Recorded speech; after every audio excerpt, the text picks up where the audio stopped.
Boa tarde a todos. Para me certificar de que estão me vendo e ouvindo, por gentileza, coloquem um ok no chat. Certo, grata. Bom, sejam bem-vindos a mais um seminário temático da disciplina de Novas Tecnologias da Construção Civil. Me chamo Gabriela Menezes e é com grande deleite que, em nome da equipe Dubai, daremos início ao seminário. O mesmo abordará sobre duas tendências digitais que vêm conquistando seu espaço, oferecendo a melhor experiência para os exigentes consumidores da atualidade. Estamos falando de realidade virtual e realidade aumentada. Nesse primeiro momento, teremos a apresentação realizada pela equipe Coliseu, composta pelos alunos Adson Matheus, João Vitor, Lucas Andrade e Thiago Macedo. Após a apresentação, será aberto um debate direcionado à equipe Coliseu para esclarecimento de dúvidas. O debate será mediado por Paula Giovana e terá a mesma como debatedora. Logo em seguida, teremos a fala de Vanessa Ribeiro, que fará um relato sobre a apresentação e as considerações finais. Peço que, se tiverem qualquer dúvida, escrevam nas notas compartilhadas, identificando-se. Sendo assim, convido a equipe Coliseu para iniciarem a apresentação.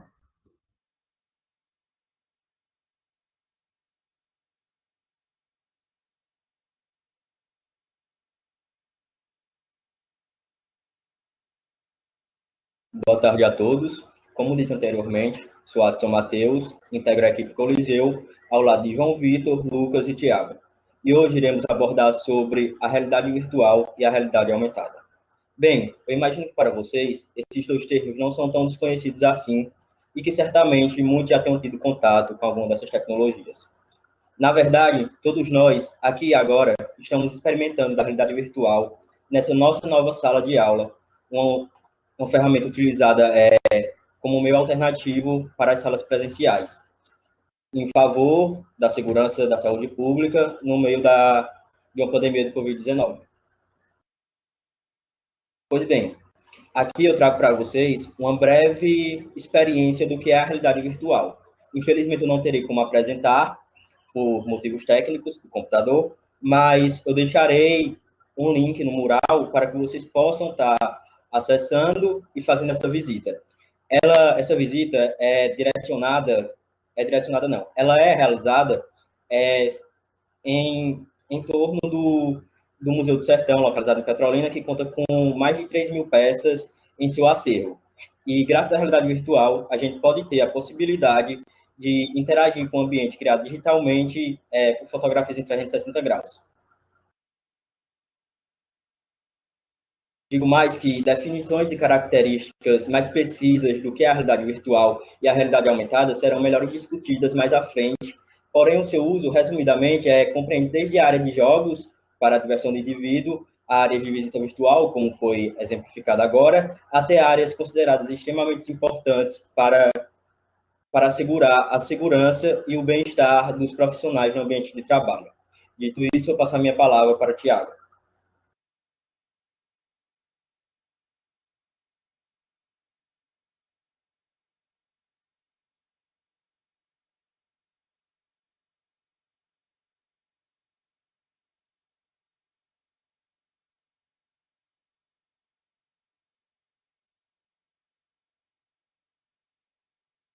Colocar um ok no chat para confirmar que está rodando tanto a câmera como o vídeo, por favor.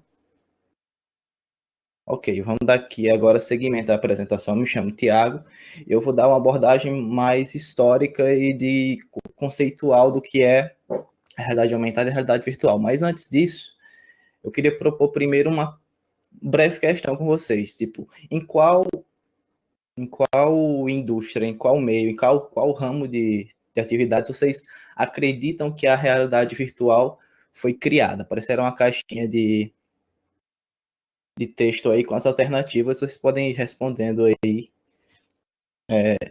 o mais rápido possível para a gente dar seguimento à apresentação.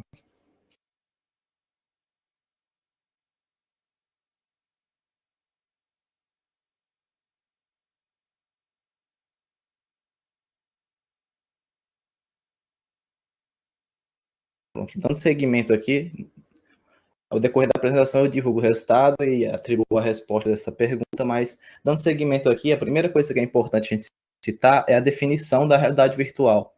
E existem duas definições bastante interessantes que são complementares nesse ramo de realidade virtual.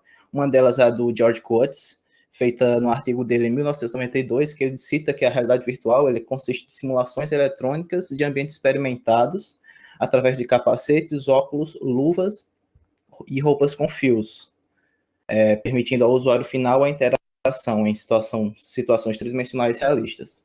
A outra definição que complementa ela é a do Carner, feita 3 anos depois em um outro artigo que cita que é uma interface avançada para aplicações computacionais, onde o usuário pode navegar e interagir em tempo real em um ambiente tridimensional gerado por computador, usando dispositivos multissensoriais.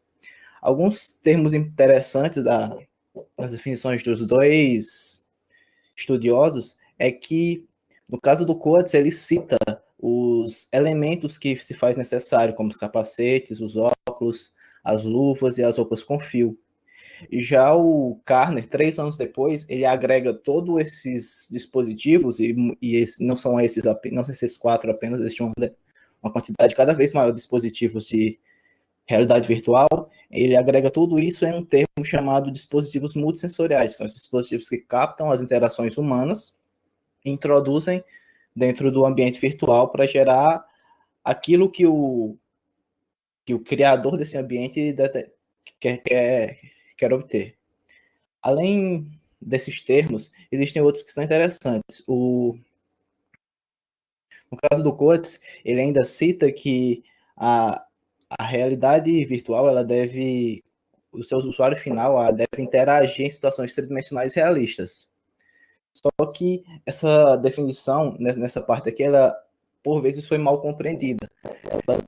Se você olhar por ela, você acredita que o ambiente virtual, aquela paisagem que você vai ver, por exemplo, no realidade virtual, ela tem que ser próxima da realidade, não, mas acontece, por vezes, em jogos, games, que se utilizam de um ambiente extraordinário para entreter o usuário. A questão que o George Coates quer dizer é que o usuário deve interagir, a interação que deve ser realista. Por exemplo, o lado de o usuário sentar, por exemplo, abaixar o campo de visão, o fato do usuário, por exemplo, rodar a mão em determinado ponto do ambiente virtual, rodar a maçaneta e abrir a porta. Se refere às ações, a interação em si, não ao ambiente externo, como um ambiente que tem que ser estritamente igual ao ambiente real, a vida real. Uma outra coisa que já na realidade do Carner completa isso é que o usuário deve ter essa interação, essa navegabilidade, só que deve ser realizada em tempo real, que é um termo que o Coates aborda. Mas só para completar essa definição aqui, é uma interação feita ao vivo, no momento, com a projeção e toda a confecção daquele modelo virtual é feita anteriormente, que o Coates chama de ambientes experimentados, só que a interação do usuário com o ambiente, ela é toda feita de maneira ao vivo. Agora, o fluxo normal seria definido nada, só que existe uma questão que deve ser explicada nessa forma de realidade virtual. A realidade virtual subdivide em diferentes tipos em subgrupos, vamos dizer assim. Existem diversas formas que a realidade virtual é apresentada no mundo.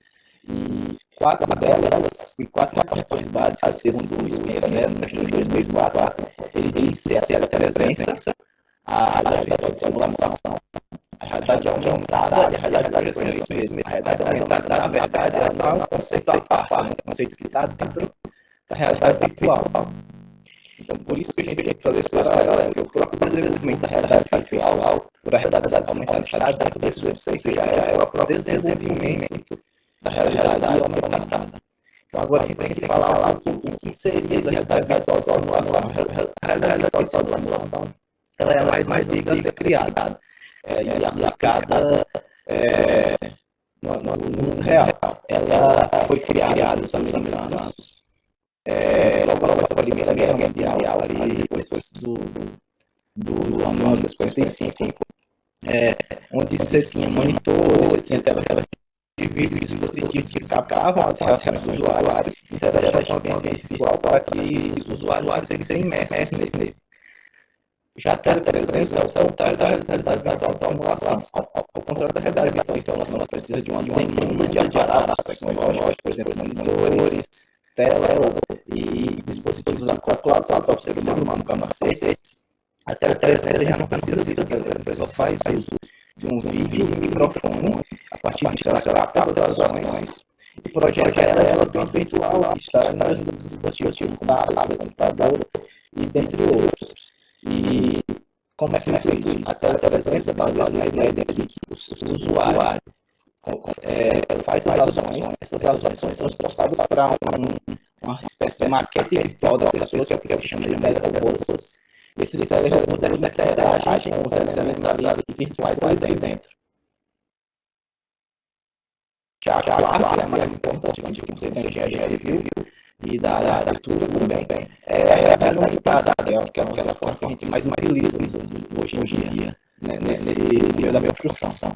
Essa forma ela vai ter integração entre o ambiente virtual, ou seja, os objetos virtuais, e ela é produzida a partir da mistura dos elementos da realidade virtual de simulação, como as câmeras dos dispositivos de áudio, e aí ele está inserido aqui dentro do ambiente virtual, e também faz uso dos elementos agregados ao ser humano, como os capacetes e luvas, por exemplo, sobrepondo, que geram em animações e gráficos 3D, que sobrepõem esses elementos no mundo real, ou seja, sobrepõem o virtual ao mundo real.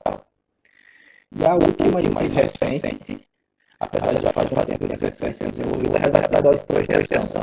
Esse sistema ele baseia em dispositivos de captura de imagens, que são as câmeras, e de projeção, que são os projetores em si. E essa imagem é projetada numa tela panorâmica, ou não em mesmos virtuais, mas quando por exemplo, quem curte futebol, aí lá naquela análise tática da Globo, aquela mesa lá, é um ambiente de realidade virtual de projeção, ou que se chama de caverna virtual, onde ao invés de uma tela paralela, a gente tem 4 paredes, assim, que se chama caverna, tem 4 paredes, e na verdade são 4 telas gigantescas. E esse modelo não há necessidade de se acoplar no dispositivo aos corpos dos usuários. Agora, seguindo propriamente para a definição da realidade aumentada, a gente tem que a realidade aumentada é definida como uma tecnologia que utiliza o transportar o ambiente virtual ao seu espaço em tempo real, utilizando dispositivos tecnológicos, no caso do computador, o próprio celular já para fazer isso hoje em dia, poder usar a interface do ambiente real para manusear objetos reais e virtuais. E por que a realidade aumentada mas o conceito simples de porque a realidade aumentada é anterior à realidade virtual é que no caso da realidade virtual, em sua completude, todos os modelos, os florestistas têm a montagem de todo uma realidade paralela, que é aquela realidade virtual, seja aquele ambiente virtual paralelo, projetado naquele determinado lugar. No caso da realidade aumentada, a gente não faz uso daquele ambiente inteiro projetado, a gente faz uso apenas da projeção de elementos, como uma parede, como um objeto, como uma TV, sofá, essas coisas. É uma espécie de simplificação da realidade virtual dos objetos 3D. Agora, dando um aspecto histórico da realidade virtual, trazendo a resposta para aquela questão citada anteriormente, que inclusive obteve os seguintes resultados.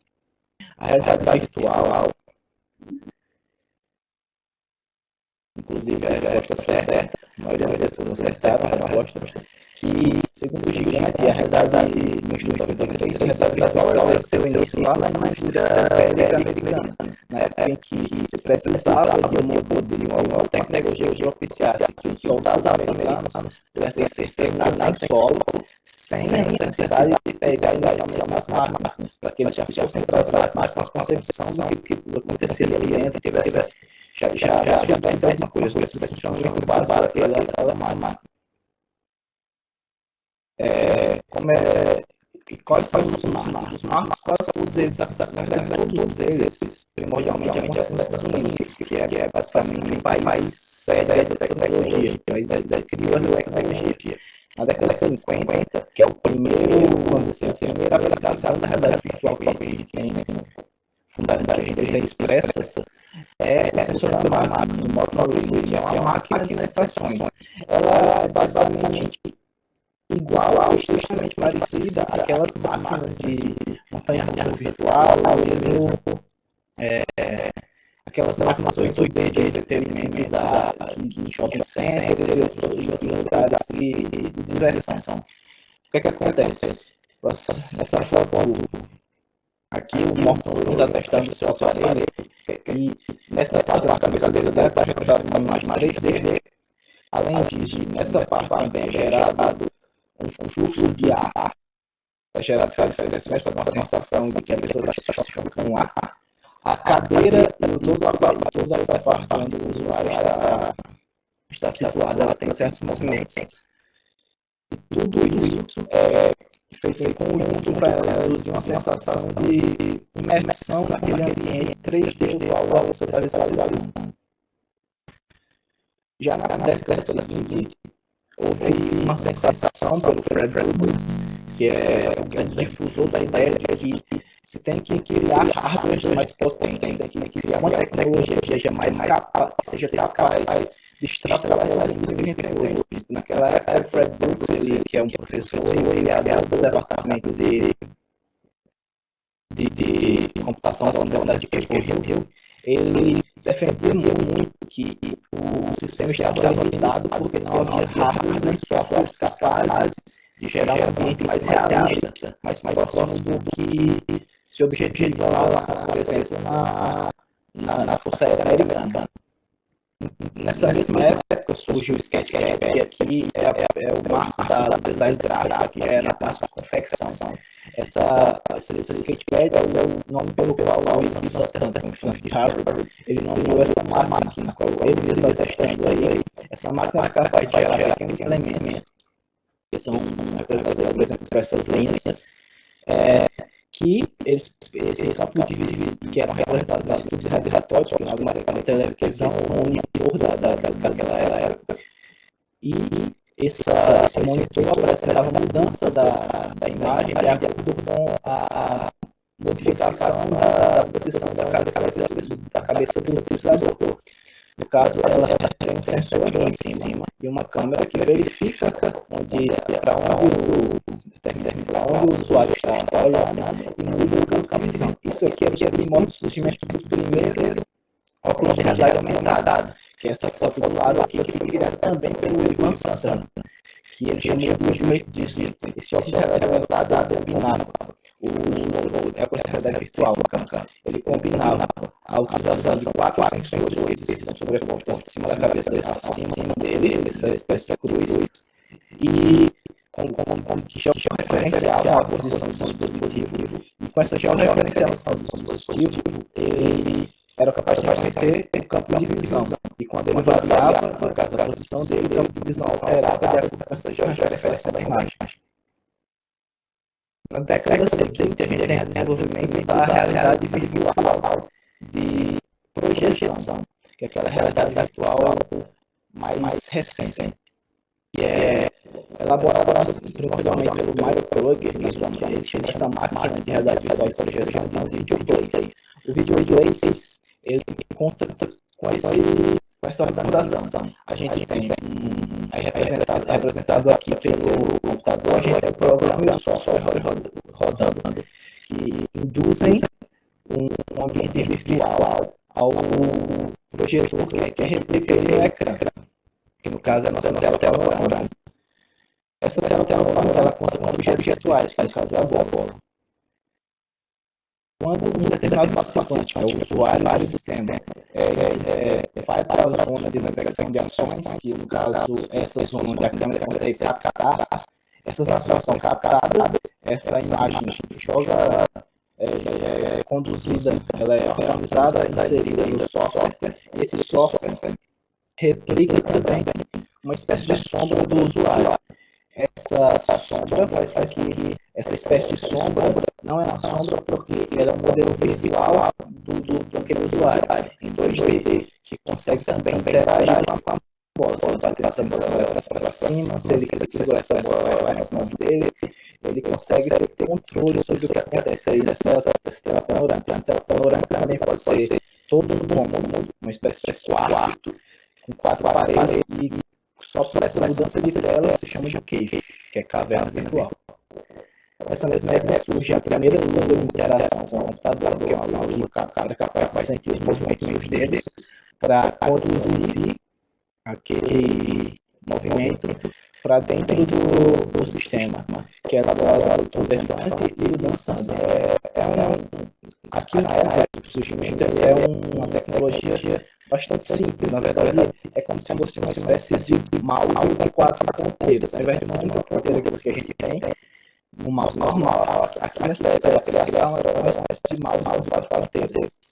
Mas essa ideia foi evoluída para o que a gente conhece hoje, com dispositivos mais tecnológicos, que na década de 80, e só na década de 80 a gente tem a criação do termo, a criação do termo, pelo artista e cientista Gerald. Ele queria criar um conceito para todo esse campo de conhecimento que não tinha na época, em algo que remetesse tanto ao real quanto ao virtual em conjunto. E isso ele chamou de realidade virtual. É simplesmente essa. Parece até uma extrema repressão, mas a ideia de Gerald é essa. É o real virtual, e isso eu chamo de realidade virtual. Já que a ideia de 1950, que marca o surgimento da realidade virtual, de elaborar um aparelho que causasse a interação dos soldados da Força Aérea Americana, para que eles pudessem fazer treinamento em solo, correr os riscos do voo, ou de perder o maquinário, que é o avião extremamente caro, de guerra. Ela veio ser concretizada apenas na década de 80, de uma maneira mais prática e realista, com o Super Cockpit criado e apresentado pelo Thomas Furness. Esse Super Cockpit ele contava com uma estrutura semelhante ao tipo de avião da qual seria feito treinamento. Ele contava com monitores que reproduziam a sensação 3D a sensação 3D básica, não na qualidade de imagem que a gente tem hoje, mas a sensação 3D básica da imagem que o soldado estaria exposto em um ambiente real, e contava também com simuladores de movimento que alteravam a posição da cadeira, de todo o cockpit, e também da indução de sistemas de pressão de vento também aqui, para sentir isso na parte externa do cockpit, para que o soldado pudesse ter também essa sensação. E só na década de 80 é que, digamos assim, a realidade virtual ela passa a ter um enfoque maior quando a NASA começa a tomar de conta dessa ideia e começa a criar engines gráficos, que são os motores gráficos, que será apresentado mais na frente. Começa a melhorar esses engines gráficos e também os softwares de modelagem 3D e todos os dispositivos que conta. A NASA que melhora até a luva apresentada anteriormente, onde a luva passa de ser apenas uma espécie de mouse com 5 ponteiras e passa a ser um dispositivo de sensibilidade. A pessoa já consegue aqui sentir como se estivesse pegando alguma coisa, dependendo do ambiente virtual que fosse utilizado. Já no Brasil, essa tecnologia, para a gente ter ideia, a gente conhece a realidade virtual tem cerca de 10 anos, vamos dizer assim, que a população, a massa tem sido submetida a esses conceitos. Porque só na década para você ter uma ideia, a diferença, na década de 50, os Estados Unidos já estavam modelando os primeiros equipamentos. No Brasil, na década de 90, a gente estava falando ainda dos fundamentos, a gente estava propondo workshops, e o primeiro dele foi o workshop na Universidade de São Carlos, e depois teve uma primeira amostra, que foi a amostra Petrobras Realidade Virtual, voltada para a extração de petróleos, ou extração de poços de petróleo. Só na década de 80 a gente começou a discutir o termo realidade virtual, começou os seus fundamentos, as suas aplicações e tudo mais. As primeiras tecnologias, elas só foram trazidas para o Brasil a partir dos anos 2000, com a difusão das caves, aquelas cavernas virtuais, onde há a captação da posição dessas pessoas e gera uma projeção do ambiente externo. No caso dessa imagem, elas estão sendo submetidas a uma visão de como seria estar, por exemplo, no ambiente de Marte. Aqui uma visão do Mars Rover, da exploração de Marte, e onde essas caves, essas cavernas virtuais, elas são primeiramente implementadas na USP, na Universidade de Caxias do Sul, e no Laboratório Nacional de Ciências da Computação. Mas, recentemente, já tem se recorrido à realidade virtual para treinamento policiais, e principalmente a construção civil tem implementado mais de uma forma básica de medição, de esboço e de marketing principalmente, mas já tem ganhado uma aplicação maior desse termo. Agora a gente dará seguimento à apresentação com o Lucas.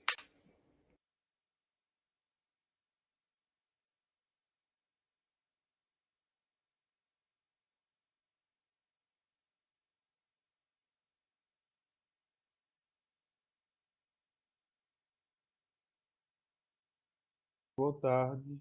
Pode me confirmar se estão escutando no chat, por favor?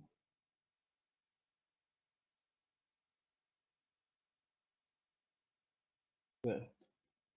Eu vou falar sobre ambientes de hardware e software para aplicações de realidade virtual e aumentada.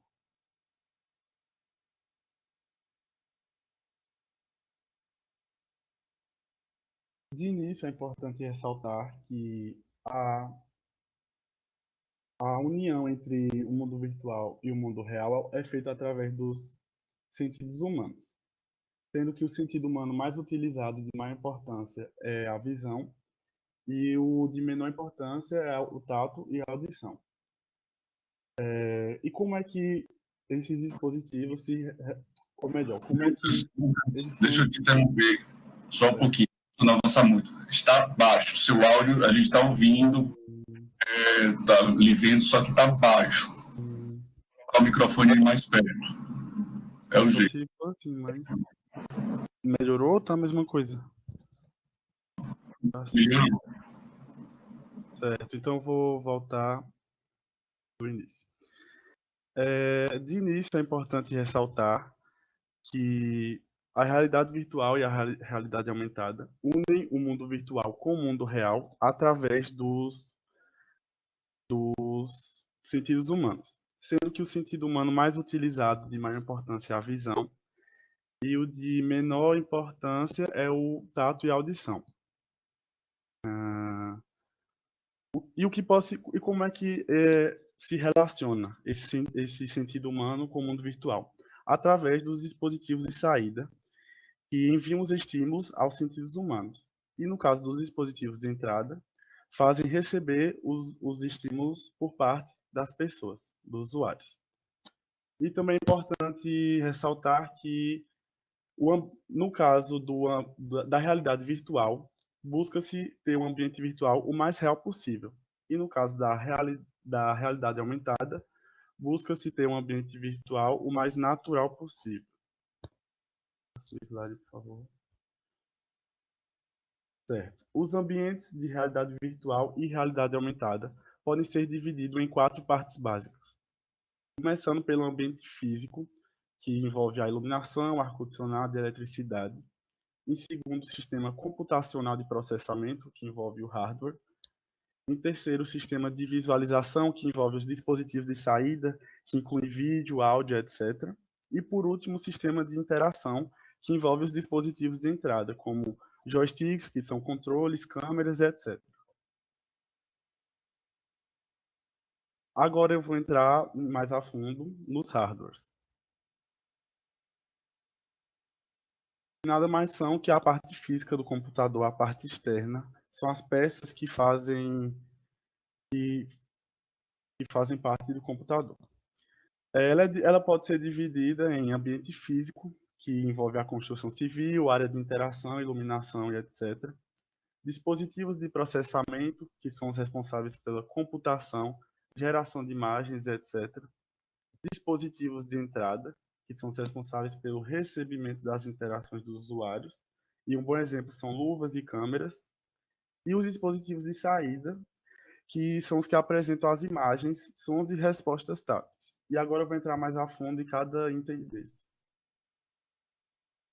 Começando pelo ambiente físico, que é de extrema importância, já que os sistemas de realidade aumentada e de realidade virtual vão ser instalados nele. Então é importante que ele seja grande o suficiente para caber todos os equipamentos, como telas e projetores, e ao mesmo tempo para que não atrapalhe a passagem das pessoas e nem dos equipamentos. Obviamente tem que ser um lugar que tenha conforto, que apresente mesas e cadeiras apropriadas, sendo que os usuários podem ficar em pé ou sentados, dependendo de qual atividade eles vão estar realizando. É de extrema importância também o isolamento sonoro, para evitar os ruídos na captação do áudio. Também muito importante o sistema elétrico eficiente, para dar conta da potência que vai ser que os equipamentos vão necessitar para funcionar. Uma iluminação controlada para que a luz não atrapalhe a imagem gerada pela tela ou pelo dispositivo, seja lá qual for. Um controle de temperatura ambiente, já que os equipamentos esquentam muito, então é de extrema importância ter um ar-condicionado, por exemplo. E a organização dos cabos por uma questão de identificação e para facilitar na hora da troca, da manutenção. Agora eu vou falar sobre os dispositivos de processamento. De início, é importante ressaltar que, antigamente, para ter acesso aos sistemas de realidade virtual, usavam-se computadores superacoplados. Porém, descobriu-se atualmente que computadores, digamos, comuns, podem dar conta ou podem até ser melhores que esses computadores citados, que no caso são os clusters ou aglomerados, que nada mais são que uma junção de computadores através de uma rede em comum com software especial de distribuição de dados e tarefas. E como é que essa distribuição de tarefas vai ocorrer? Vai ocorrer da seguinte forma: cada computador vai ficar com o mínimo de tarefa possível, e no final do processo vão ser recolhidas todas as informações obtidas e sincronizadas na rede. E uma grande vantagem desses aglomerados é que eles possuem um menor custo, uma vez que suas peças são facilmente encontradas no mercado, e eles possuem maior flexibilidade, já que eles são feitos justamente com o intuito de servirem para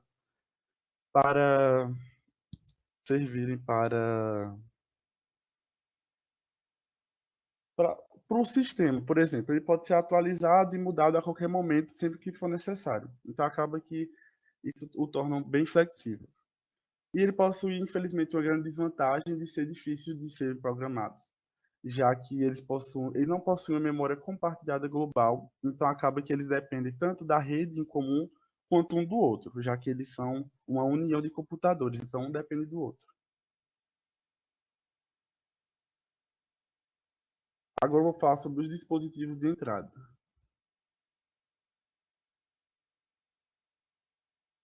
É de extrema importância também os dispositivos de entrada, já que são a partir deles que o usuário vai poder se conectar com o mundo virtual. E um bom exemplo e o mais conhecido é o mouse e o teclado. Temos também o joystick como exemplo, que é o controle, como passou aí na imagem. Luvas com sensores também é um ótimo dispositivo, já que eles possuem vários modelos com sensibilidades a movimentos distintos, e a maioria não requer calibragem. Porém, uma grande desvantagem dessas luvas é que elas são altamente desconfortáveis e elas necessitam de um treinamento por parte do usuário anteriormente, já que eles têm que decorar qual movimento vão ter que fazer com as mãos e com os dedos. Também temos um bom exemplo, que é o uso de reconhecimento de voz, que também é bem conhecido, e tem uma vantagem de fazer com que o usuário fique com as mãos livres para fazer outras atividades. Porém, uma grande desvantagem é novamente a questão dos ruídos, que podem ser capturados na hora do áudio, junto com o áudio, né? Também temos as câmeras, que é o exemplo mais importante da realidade aumentada. E foram justamente por causa dessas desvantagens desses exemplos anteriores que foi feito os dispositivos ápticos, que como é que eles funcionam? Eles fazem com que o usuário possa tocar e sentir os objetos do mundo virtual. Como é que eles funcionam? Eles possuem sensores que fazem vibrações em partes específicas do corpo do usuário, fazendo com que ele tenha uma falsa sensação de que está tocando ou sentindo algo, que na verdade não existe. Agora eu falo sobre os dispositivos de saída. Novamente, é importante falar que a visão é o sentido humano mais utilizado nesses casos. E o importante termo da visão, que está incluso nos dispositivos de saída, é a estereoscopia. E é ela que acrescenta a dimensão de profundidade às telas de projeção dos mundos virtuais. Ou seja, na realidade aumentada, como é que ela vai atuar? Ela vai permitir que o usuário veja um objeto 3D no mundo real. Por exemplo, quando uma pessoa aponta o celular para um ambiente vazio e ele consegue ver através da tela do celular um objeto 3D, é devido à estereoscopia que isso ocorre. E acaba que isso aproxima o mundo virtual do mundo real. E ela é dividida em 3 tipos: a estereoscopia passiva, a estereoscopia ativa e a autoestereoscopia. No caso da estereoscopia passiva, ela permite que o usuário veja 2 imagens diferentes ao mesmo tempo. Por exemplo, o olho esquerdo, através de um óculos especial com filtro passivo. No caso do olho esquerdo, ele vê uma imagem na mesma hora que o olho direito vê outra. Já na estereoscopia ativa é o contrário. Uma imagem por exemplo, o olho esquerdo vê só uma imagem e o olho direito não vê. Graças ao filtro que o óculos especial tem, que quando uma imagem é direcionada ao olho esquerdo, ele impede a passagem de luz para o olho direito. Então acaba que só o olho esquerdo consegue ver. E a autoestereoscopia significa que não há necessidade de nenhum tipo de aparelho, de nenhum capacete ou óculos para ocorrer. Agora eu vou entrar nos softwares, que nada mais são que a parte lógica do computador, é a parte interna, a parte inteligente. E uma importante área que está inclusa nos softwares em relação à realidade aumentada e realidade virtual são as ferramentas de modelagem. Quando se pensa em criar um ambiente virtual, um mundo virtual, tem que pensar em criar também objetos virtuais e personagens. E é graças a essas ferramentas que isso ocorre, porque elas são capazes de manipular a geometria, texturas e preparar animações dos objetos. E em alguns casos é possível ainda atribuir ações ou comportamentos aos objetos dentro do próprio programa de modelagem. E agora, falando sobre os engines gráficos, como já foi citado pelo Tiago, traduzindo ficam motores gráficos, que eles realizam a síntese de imagens de um aplicativo de realidade virtual ou realidade aumentada. Ou seja, eles consistem em um programa para computador ou um conjunto de bibliotecas capazes de juntar e construir todos os elementos de um aplicativo em tempo real. E entre suas principais características destacam-se o suporte à leitura de formatos de arquivos necessários ou integração com softwares de modelagem, o suporte a texturas e animações, o suporte a dispositivos de entrada e saída, sendo que muitos engines optam por não oferecer nenhum tipo de suporte ao usuário, os obrigando a utilizar de outra biblioteca, outra ferramenta para que seja mais apropriada para o seu aplicativo. E uma outra importante característica é a existência de efeitos gráficos necessários ou desejados para o aplicativo, como animação de partículas ou sombras, e a possibilidade de ser executado facilmente em toda a gama de hardware que for ser utilizada para um ambiente virtual, ou seja, acaba que ele é um sistema de fácil utilização devido a isso.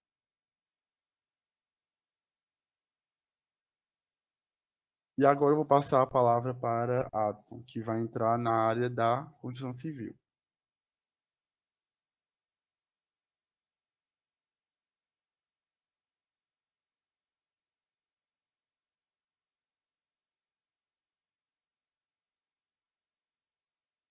Pronto. Afunilando um pouco do conteúdo para o contexto da construção civil, a gente pode inferir que a sua aplicação é capaz de gerar grandes contribuições ao setor construtivo, desde aspectos econômicos, aspectos de concepção de projetos e até aspectos que abordam a segurança dos funcionários. E, como exemplos, eu trouxe as seguintes aplicações. O Morpholio e a Sketchwalk, o Augment, o Dacry Smart Helmet e o Walking App. Pode passar. Bem, falando um pouco mais detalhadamente sobre cada aplicativo e como ele pode ser aplicado na construção civil, eu venho dizer que o Morpholio e a Sketchwalk é uma ferramenta de realidade aumentada que auxilia os projetistas na transição entre a modelagem e a realidade do projeto. Com o tablet, se consegue visualizar e percorrer o projeto virtualmente em tamanho real, como se estivesse inserido nele. Ou melhor, como se o projeto estivesse inserido já no mundo real. E com isso, é possível que, por exemplo, tanto o cliente como o projetista, tenha uma noção melhor das dimensões do ambiente. E isso melhora na experiência de compra do cliente, por exemplo, porque ele comprando já um empreendimento onde ele tem uma noção de como vai estar dividido os espaços, como é a noção mais próxima da divisão desses espaços em questão de dimensões e tudo mais, evita com que venha a ocorrer futuros arrependimentos. Já a funcionalidade do Augment é muito próxima do aplicativo anterior. O Augment ele permite tanto a visualização do projeto 3D em tamanho real, quanto em escalas menores. Por exemplo, tem escalas que conseguem até caber na palma da mão do cliente e do projetista. E com a realidade aumentada, ele também pode ser utilizado para demonstrar a disposição dos mobiliários em tamanho real e com isso o cliente tem um melhor embasamento de como poderá usar daquela construção, caso venha a ser o proprietário dela. Ela é uma ótima ferramenta também para impulsionar as vendas no setor. O Smart Helmet, ele se trata de um capacete com um óculos integrado de realidade aumentada. E com ele é possível ter diversas funcionalidades. O uso dele pode ser empregado em diversos ramos profissionais, no entanto, o ramo que mais se aplica a sua utilização é o ramo industrial. Já na construção civil, esse capacete inteligente, ele confere ao profissional a capacidade de visão superposta do projeto com a construção em si. Ou seja, através disso, o profissional na obra, no canteiro de obra, consegue visualizar um projeto ao mesmo tempo que visualiza a obra. E com isso é possível que se tenha melhores instalações e também que a manutenção de instalações já existentes sejam feitas com mais eficiência. Além disso, esse capacete ele conta com sensores que podem ler a temperatura, pressão e outras condições que podem indicar perigo e alerta ao profissional. Pode passar. Já com o Walking App, o projetista ele pode transformar os seus projetos do Revit ou do Fusion 360 em modelos 3D de realidade virtual. E com isso, o cliente também tem uma melhor visualização da sua futura construção e para o projetista pode identificar futuras interferências e erros construtivos e, com isso, pode evitar um grande desperdício de material e de mão de obra, garantindo a economia financeira. Bom, aí agora eu passo a palavra para o João Vitor para que ele possa dar detalhamento do estudo de caso.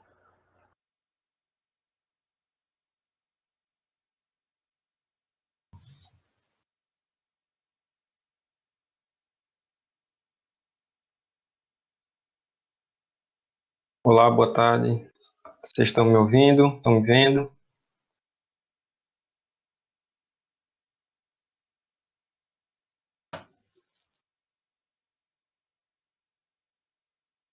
Certo. Então, dando continuidade ao tema, eu vou apresentar agora um estudo de caso intitulado Simulador de Realidade Virtual para Capacitação e Segurança do Trabalho de Funcionários da Construção Civil. Esse estudo fez parte de uma coleção de artigos publicada esse ano pela editora Atena, cujo tema era Redução de Riscos de Desastres, Métodos e Práticas. Pode passar. Mas, então, por que estudar novas formas de treinamento de segurança dentro da construção civil? Segundo dados de 2019 da Associação Nacional de Medicina do Trabalho, um dos segmentos que mais registram acidentes de trabalho no Brasil, a construção civil é o primeiro do país em incapacidade permanente, o segundo em mortes, perdendo apenas para o transporte terrestre, e o quinto em afastamentos por mais de 15 dias. E de acordo com o Anuário Estatístico de Acidentes de Trabalho de 2017, quase 550 de quase 550 mil acidentes de trabalho registrados no país, mais de 30 mil foram só da construção civil.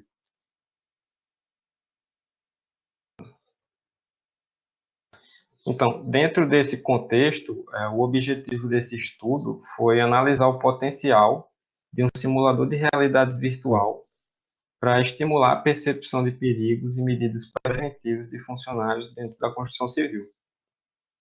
Passar, por favor.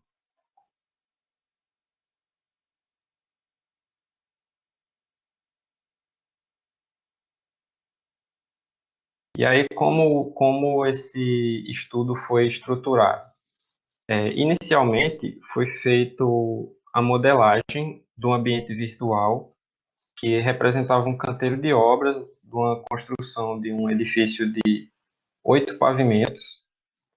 Na sequência, os participantes, que no caso eram 12 funcionários da obra, eles foram avaliados em relação aos riscos existentes e os EPIs necessários. Depois procedeu-se para a imersão dos participantes na realidade virtual, que ia representar, no caso, os serviços de revestimento argamassado da obra. E durante a simulação, os participantes foram orientados sobre como o estudo seria conduzido e foi feita uma reavaliação a respeito dos riscos existentes e dos EPIs necessários durante a simulação. E no final foi feita ainda uma última entrevista que era com o objetivo de obter as opiniões e o feedback dos participantes sobre o experimento.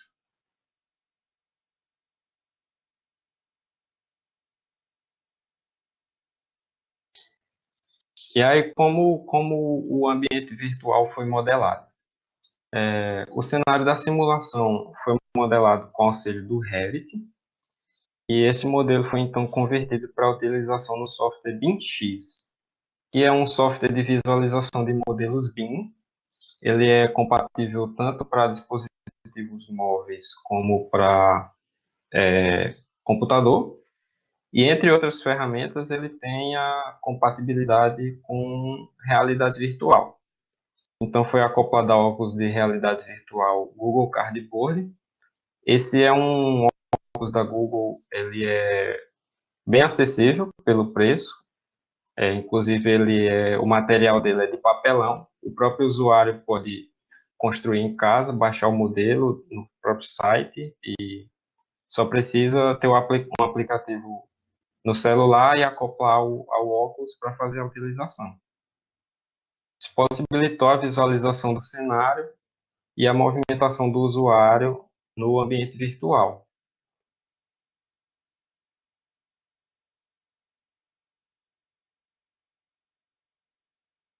E aí, como eu mencionei anteriormente, a simulação representou o ambiente da realização dos serviços de revestimento argamassado da obra, que consistiam basicamente em 5 etapas: o recebimento do material no canteiro, a estocagem, a confecção da argamassa, execução do rebook interno e a execução do rebook externo da fachada.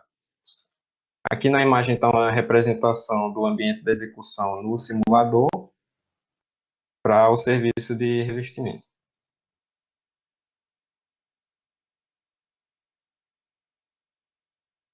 E aí, a respeito das perguntas iniciais que foram feitas aos participantes, os autores do estudo estabeleceram um gabarito de respostas possíveis para as situações analisadas, referentes aos perigos existentes e aos EPIs necessários para 5 etapas do serviço. E aí o percentual de resposta, e aí foi registrado o percentual de respostas corretas dos usuários antes e durante o uso da simulação RV.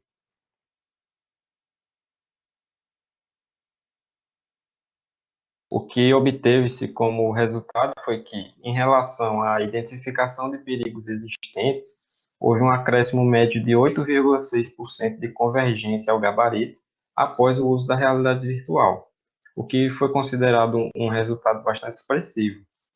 Já para o levantamento dos EPIs necessários à realização dos serviços, o acréscimo médio foi de 2,6%, o que não foi considerado tão relevante.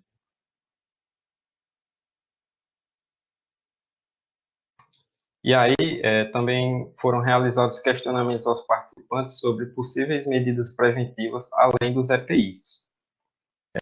Nessa parte do estudo, como era um questionamento mais subjetivo, os autores não elaboraram nenhum tipo de gabarito de respostas corretas. Em vez disso, eles organizaram graficamente as sugestões feitas pelos participantes. E entre as medidas sugeridas estavam a proteção de aberturas na laje, rampa de acesso a caçambas, GCR no pavimento térreo. Esse GCR, no caso, é um sistema de guarda-corpo e rodapé. Proteção lateral nos andaimes, GCR no posto do elevador, GCR nas escadas, no terceiro pavimento, portão na cremalheira, fechamento do shaft, linha de vida no balancinho. E o que pôde-se perceber pela análise das respostas e do gráfico foi que muitas das sugestões de medidas preventivas feitas pelos participantes estavam relacionadas ao perigo de queda em alturas elevadas. Isso foi algo que chamou a atenção porque, durante as entrevistas, muitos dos participantes relataram que a simulação em realidade virtual forneceu uma sensação muito realista de queda em ambientes com altura elevada. Eles tinham vertigem ou coisas do tipo. O que acabou sendo, pode continuar, que acabou sendo mais um indício de que a simulação teve influência na percepção do perigo dos participantes nesse sentido. Pronto, pode passar. E aí, por fim, foi avaliado ainda o comportamento dos funcionários no deslocamento pelo pavimento térreo, simulando o transporte de materiais. O cenário foi construído no simulador com várias alternativas de percurso. Aqui na imagem, o círculo azul representava o início do percurso e o círculo roxo representava o final do percurso.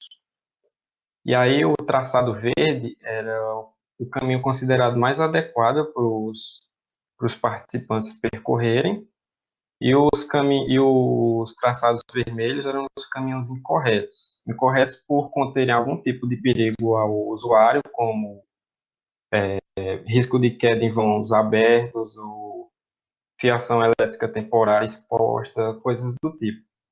Mas o que ocorreu foi que apenas 33% dos participantes seguiram o caminho correto da simulação. O restante acabou optando pelos caminhos mais curtos e rápidos.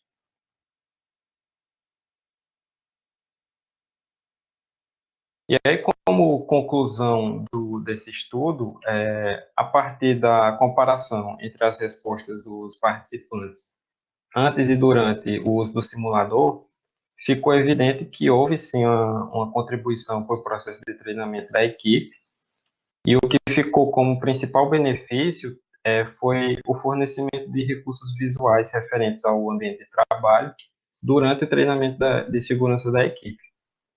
Como aspecto negativo, ficou que para capacitações mais profundas, como tomadas de decisão a respeito de percursos seguros e EPIs mais adequados para cada situação, o simulador não se mostrou muito eficiente. E agora eu vou devolver minha palavra para Adson, continuar a explicação dele a respeito do museu.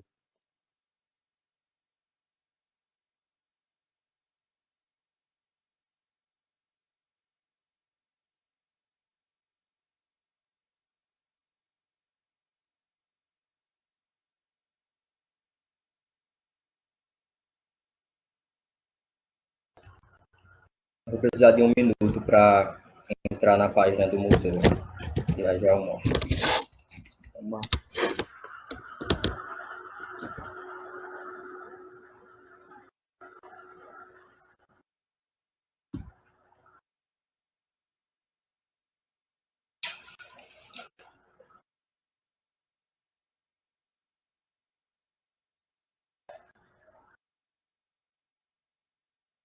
Bem, no museu, no tour virtual, a gente vai se deparar com essa tela e pronto, a gente vai se deparar com essa tela e para poder entrar ou trocar de ambiente, basta, calma, travou aqui.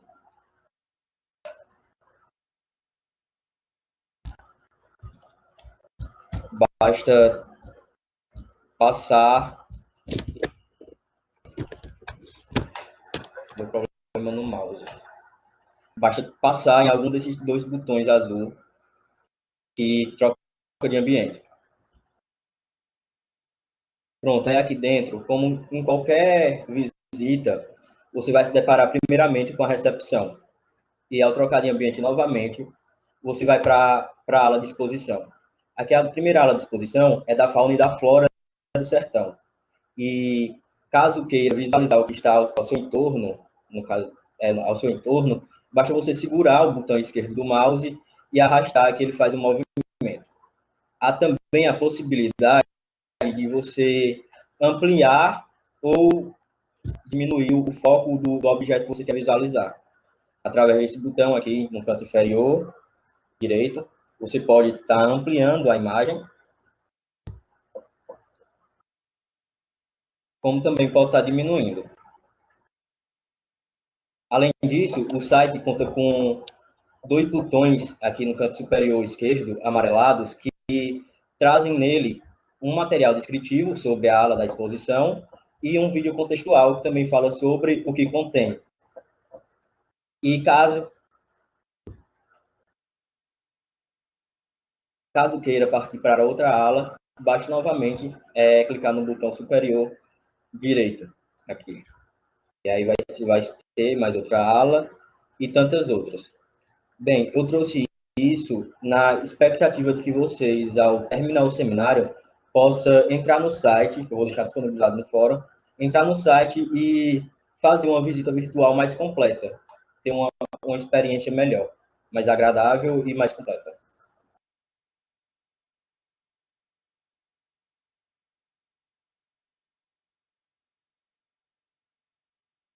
Teve algum problema na transmissão da tela ou deu para visualizar?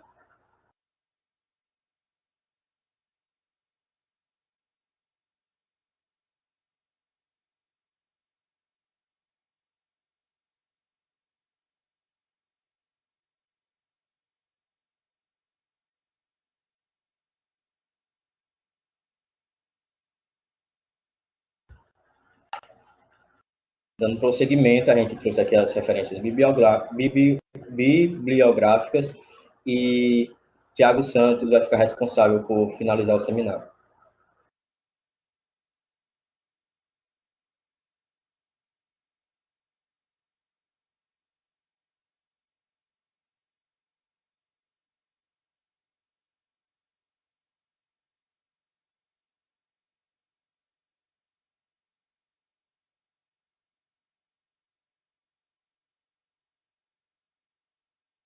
Pronto, gente, era isso, nossa apresentação. A gente pode dar seguimento agora para a parte do debate, devolvendo a palavra para a equipe de apoio.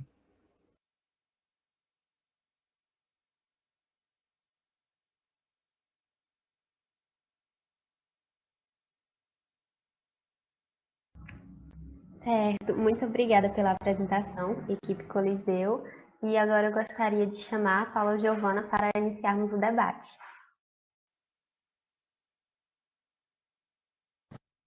Oi, gente, me ouvem?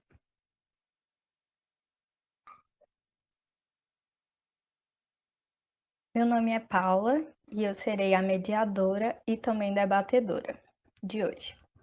Vamos iniciar o debate em que eu irei direcionar uma pergunta por vez à equipe Coliseu para eles esclarecerem as dúvidas. Primeira pergunta é da equipe de apoio. Em relação aos equipamentos, aplicativos e softwares, o investimento para utilizar a realidade virtual na construção civil é alto? Esse investimento compensa? Equipe Coliseu.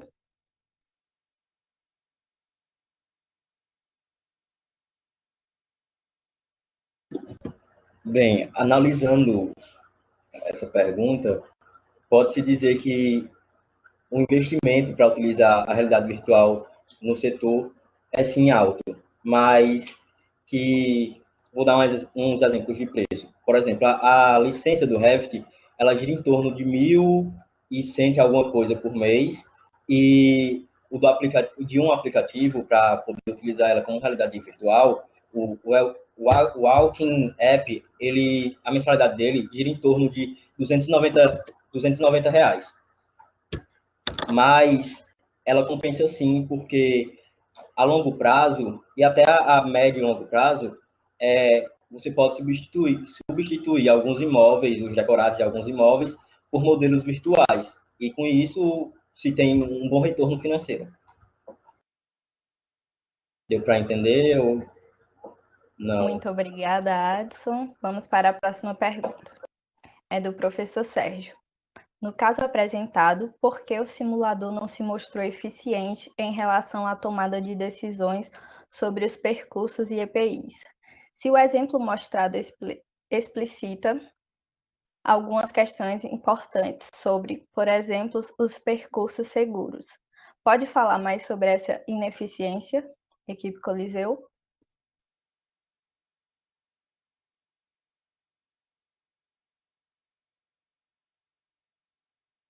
Eu vou responder, deixa eu ligar a câmera aqui.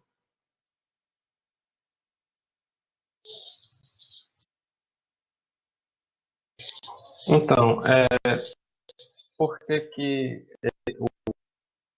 eles consideraram o simulador ineficiente nesses aspectos? Foi devido aos, digamos assim, aos resultados que eles obtiveram das entrevistas, porque quando os participantes foram perguntados antes de participar da simulação sobre quais eram os EPIs necessários para cada etapa, teve uma certa quantidade de acertos, e depois do uso do simulador, essa quantidade de acertos aumentou, mas foi algo muito, muito pequeno para ser considerado relevante, entende? Foi, se eu me lembro bem, algo em torno de 2% a mais de assertividade. E sobre a tomada de decisão sobre os percursos, foi o que eu falei sobre o percentual de participantes que acabaram indo pelo caminho correto. Deu mesmo após a participação na simulação em realidade virtual, eles acabaram, de qualquer forma, a maioria optando pelos caminhos inadequados. Foi isso. Obrigada, João Vitor. Vamos para a terceira pergunta, também da equipe de apoio. Quais são as maiores dificuldades para a implantação destas tecnologias nas construtoras brasileiras? Equipe Coliseu.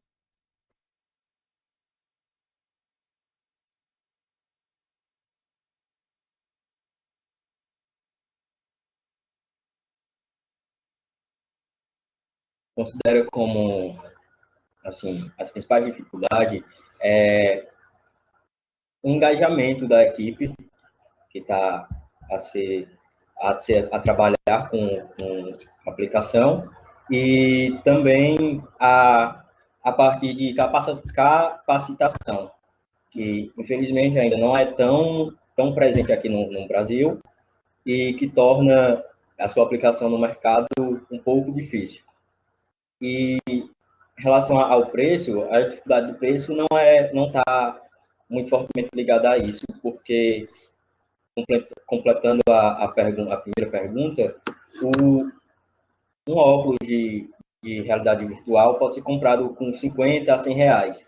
E a licença do Revit está em torno de 1.100 e pouco, 1.300, e a mensalidade de um aplicativo está em torno de 290 reais. E ao utilizar eles, você também, como eu disse anteriormente, vai evitar que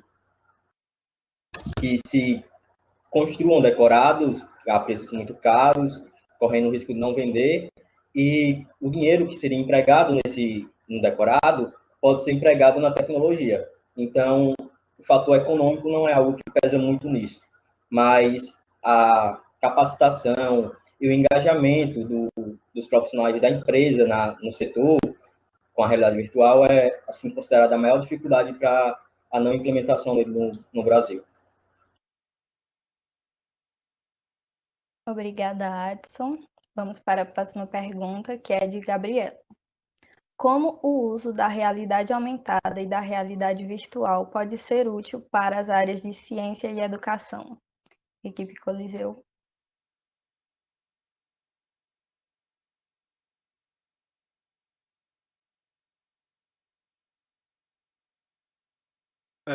No caso já tem alguns exemplos em São Paulo, em algumas escolas, que utilizam do óculos de realidade virtual para levar os alunos a qualquer lugar do mundo, visualmente. E esse controle é feito pelo professor com um tablet. E também um outro exemplo na área da educação é algumas faculdades de enfermagem possuem, oferecem esse uso da realidade virtual para que os alunos consigam ter experiências em casos que normalmente não acontecem com tanta frequência no mundo real. E nessa questão da ciência, através da realidade virtual também, com o óculos virtual, pode-se entender como é ter o tamanho de uma molécula ou caminhar por sistemas microscópicos. Obrigada, Lucas. Vamos para a última pergunta. Temos muitas aplicações interessantes de RA e RV na ciência, mas os produtos estão muito caros para o consumidor comum ainda.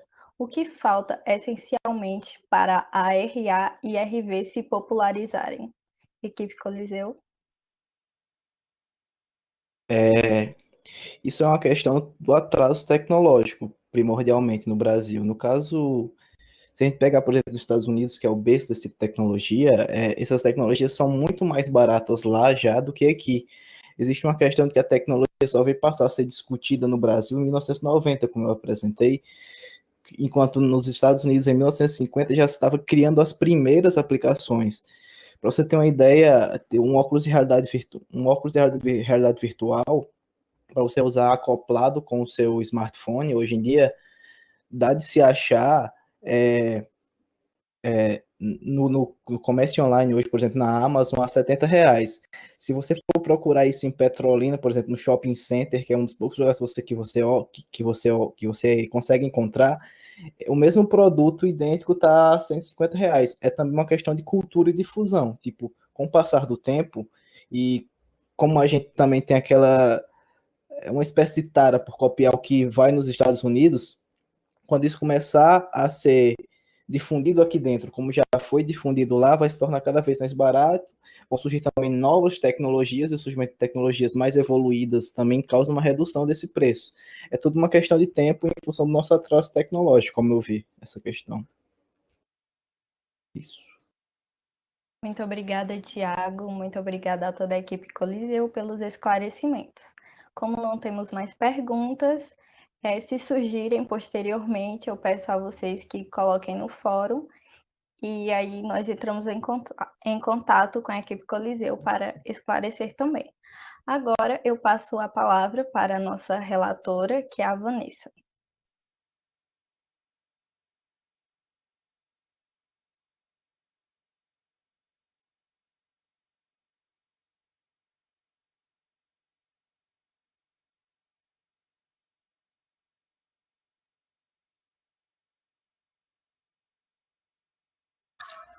Olá, vocês me escutam?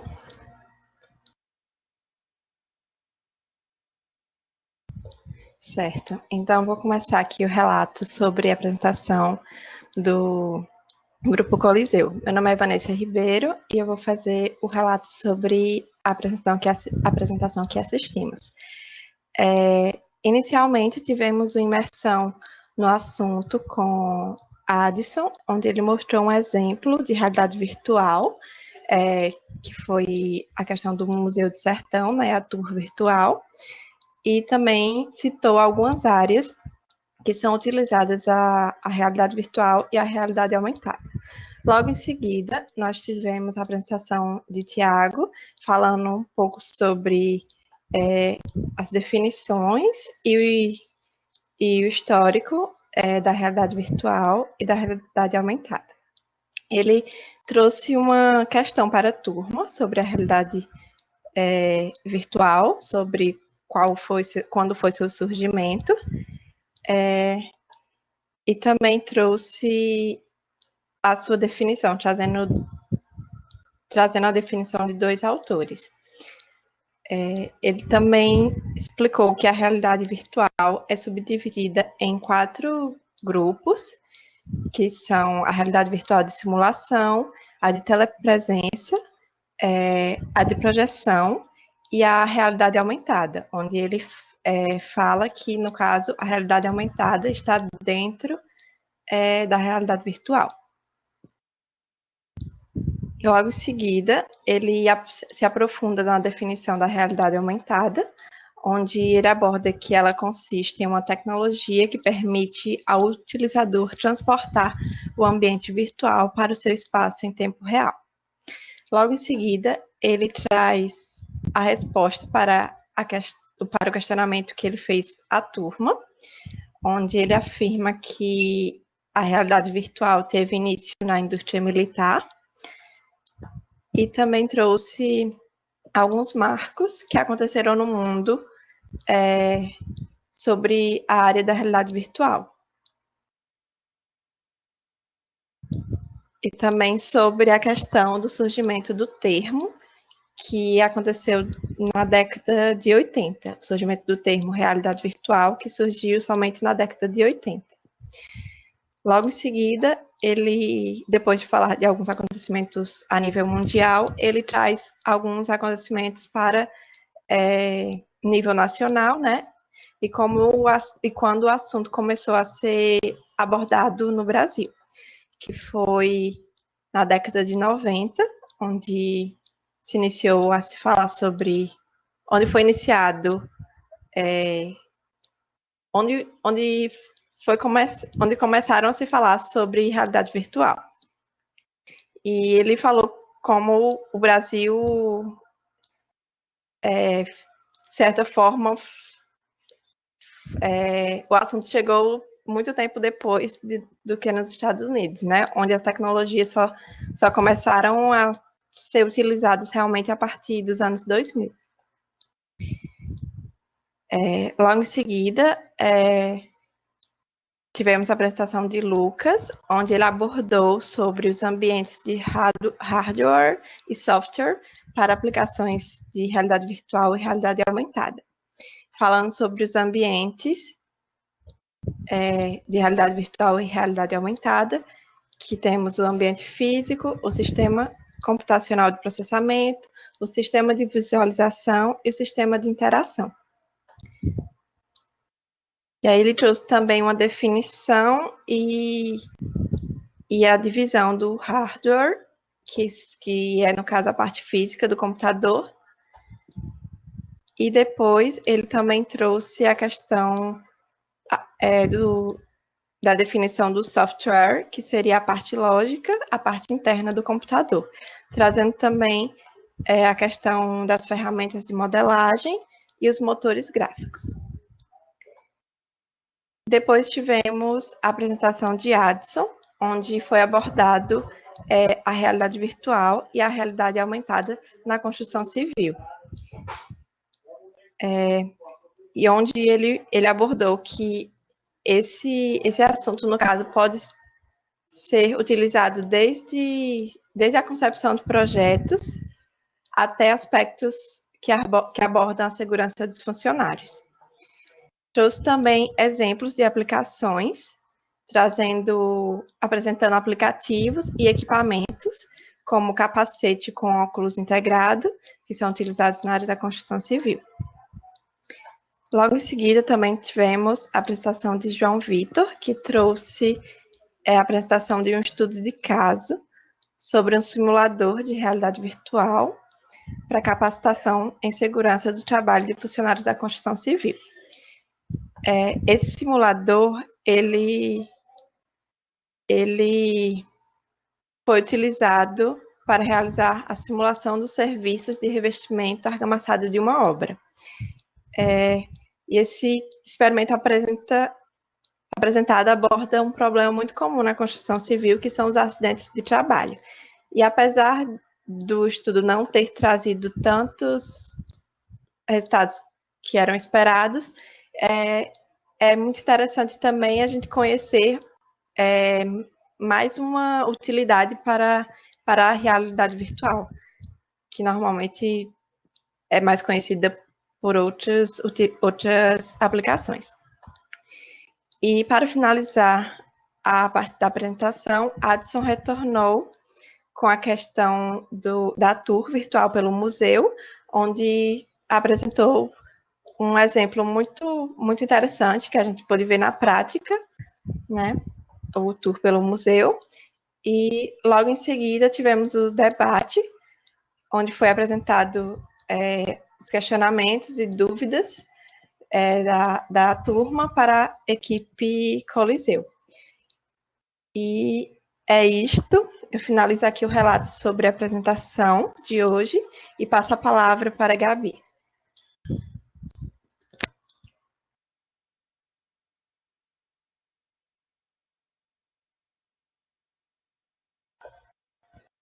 Obrigada, Vanessa. Bom, agora eu quero agradecer a equipe Coliseu, Addison, João, Lucas e Tiago pela apresentação. E obrigada a todos pela presença nesse momento de aprendizado e conhecimento. Por fim, damos por encerrado este seminário.